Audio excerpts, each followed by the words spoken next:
SafeText is a tool for determining whether the user of a phone is currently operating a vehicle. The current implementation is in Java, which could be easily ported to the growing user base of smartphones using Google's Android OS. It works by performing several simultaneous checks that should be exclusive to a car's operator, as distinct from its passengers. Assuming 100% accuracy, this brings a powerful benefit, preventing the dangerous practice of texting while driving, while still allowing a car's passengers to use the services they are accustomed to without hindrance.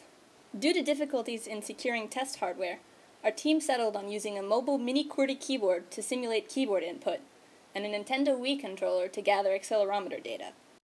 Our system performs 3 checks and outputs for each the likelihood that the user is currently driving. The first check performed is an analysis of the typing patterns of the driver.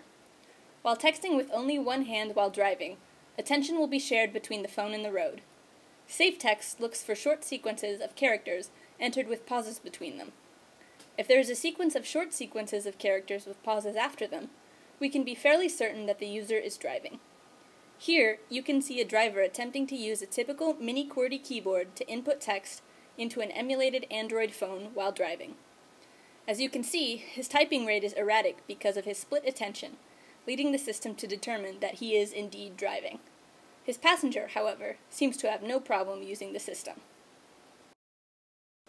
The second check attempts to use the phone's onboard capabilities to detect if it is being held against a steering wheel.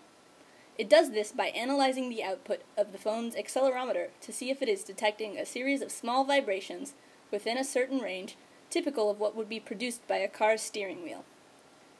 Here, we see a user attempting to hold his phone against the steering wheel so that he can maintain some measure of control over the car while continuing to hold onto his phone. However, the vibration coming from the steering wheel transfers into his phone, producing accelerometer data we can measure and compare against expected values. However, these vibrations eventually prove to be too small to reliably measure using the Wiimote's accelerometer. Given that this accelerometer is of similar quality to those found in popular smartphones, such as the iPhone or the G1, we can thus conclude for future research that this is a poor sensing methodology. Lastly, the system uses the phone's accelerometer to detect certain gestures typical of a user who is holding a phone while turning a steering wheel. As you can see, as the driver tries to hold onto his phone while turning, the phone moves in an arc along with the steering wheel.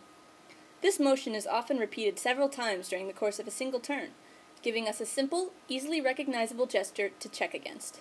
Our system can detect left and right turning arcs. Individually, none of these checks are perfect, but when taken together, they can provide a reasonable degree of accuracy for determining whether or not a phone's user is currently attempting to operate a vehicle. This is a vast improvement over current solutions, which simply inhibit the phone's capabilities while moving above a certain speed, which has the negative side effect of unnecessarily hindering the car's passengers.